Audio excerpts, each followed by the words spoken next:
you know that we are interrupted 10,000 times a day, according to a Yankelovich study? There is nowhere left to hide. The demand for our attention is out of control. You can watch TV on a gas pump now. And our attention somehow has become expected.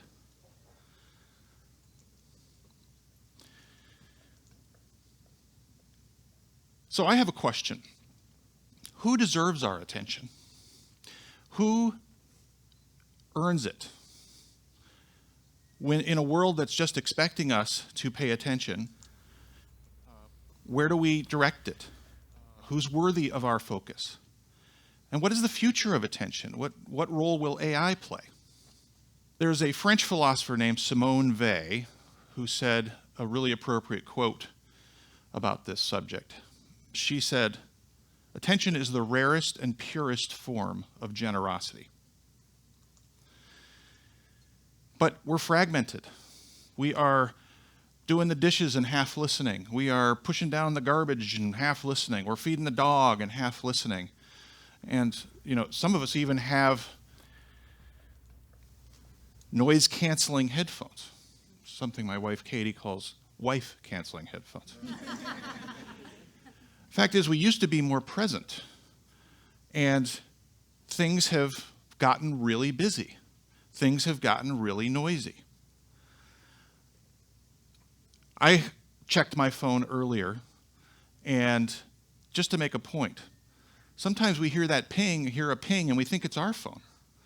Sometimes I feel a vibration in my pocket, and I go to reach for my phone, and it isn't even there. It's a vibration that's just a phantom. Even now our imaginations are distracting us, stealing our attention. Now, I'm no expert on relationships, and I mentioned my wife earlier, and she would second that notion, but she has provided a few interesting insights as I prepared for this talk, and one of them that really stuck with me is maybe it's not what you ask, maybe it's how you ask. You could go to ask your spouse, "Why didn't you call me today?" Or you could go to ask your spouse, "I would have loved to hear your voice. It would have made my day." Very different. One assumes attention, and the other kind of earns it. You could go to a friend and say, "Can you just listen?" Or you could go to a friend and say, "I really value your opinion. Can I run something by you?" One is more distractive. One is more attractive. The king of all distraction today, of course, is advertising.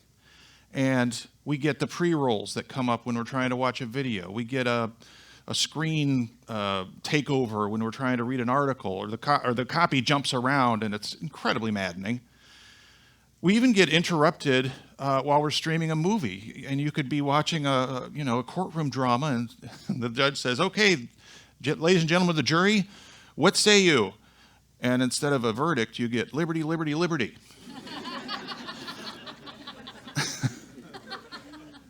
The point is, our content is all held hostage today.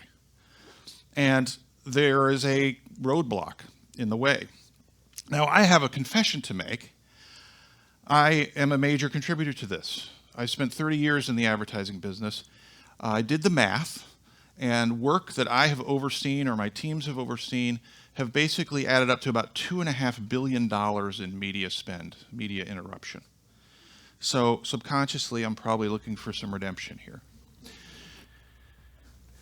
Now, we all have this coping mechanism called the ad skip button. Thank God for that.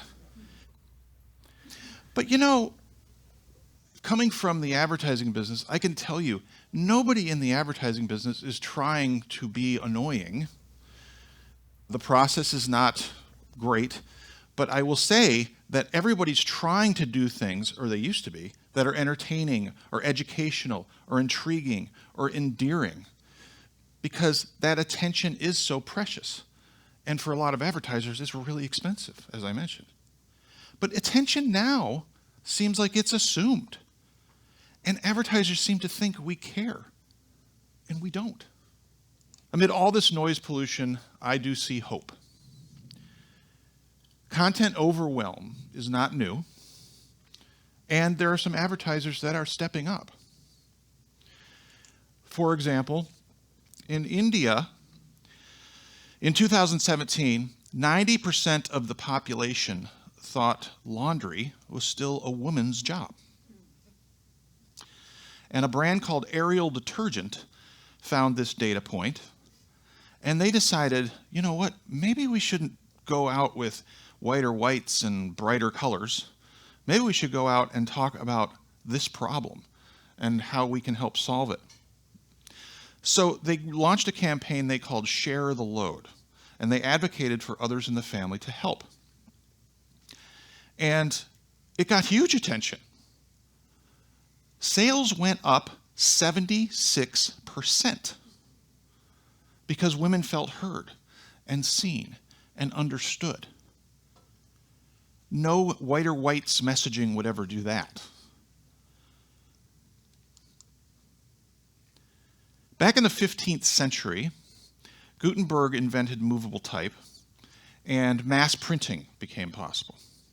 Now, when mass printing of books started happening, people started saying, wait, that's too much content, man. That's too much. We're overwhelmed. We can't keep up.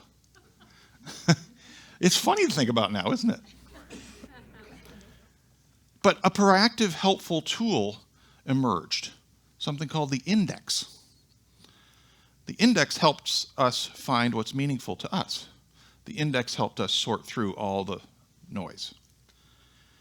Kind of a search engine for the day, you know, a sanity mechanism for the 15th century. So humanity has seen and felt this overwhelm before, and humans tend to adjust.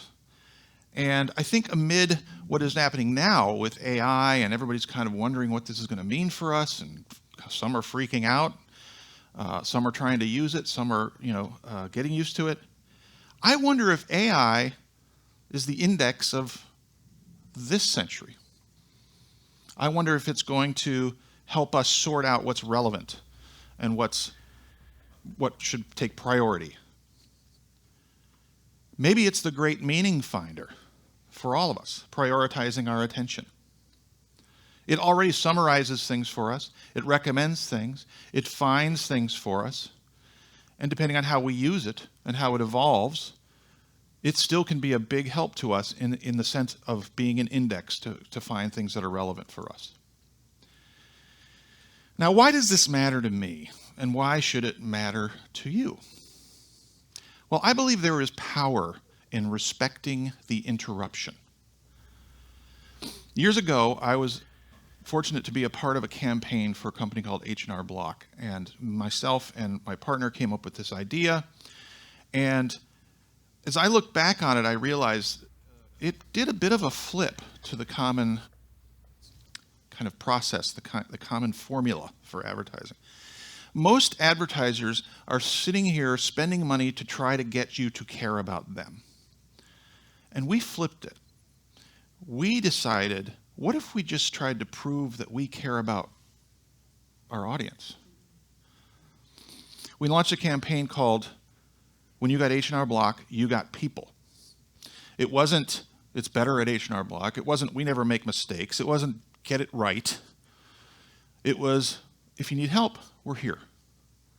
And it felt empowering to a lot of people who were what we would call Main Street financial. They didn't have anybody representing them in the financial world. And so they felt seen and understood. And in fact, we got emails thanking us for an ad campaign. This is why this is stuck in my head so much. And this is why I think a flip is needed in how we think about getting people's attention. Not care about us because we care about you because. The simple flip, I think, is the secret to attention. And I don't think there's a better way to respect the interruption. So yeah, it's the noisiest time in history. Interruption is constant. Everybody wants our attention. Demand is not going to be going down anytime soon. But who do we generously give our attention to? The key I've learned is finding ways to earn appreciation gets you more attention. Our attention is precious, and we only have so much every day. I don't think the loudest, most interruptive distractors deserve it. I think the generosity of our attention should be granted to whoever earns the right to be listened to.